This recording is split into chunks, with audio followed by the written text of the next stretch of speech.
سید ما، ای مولای ما، من جان ناقابلی دارم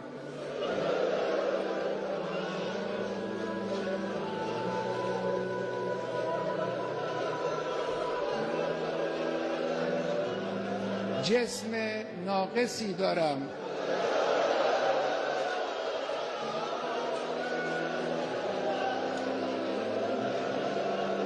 اندک آبرویی هم دارم که این را هم خود شما به ما دادید.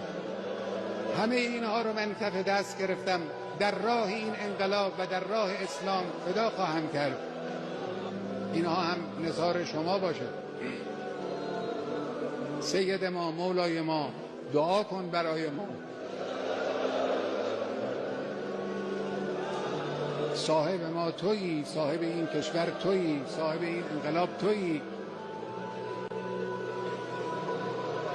پشتیبان ما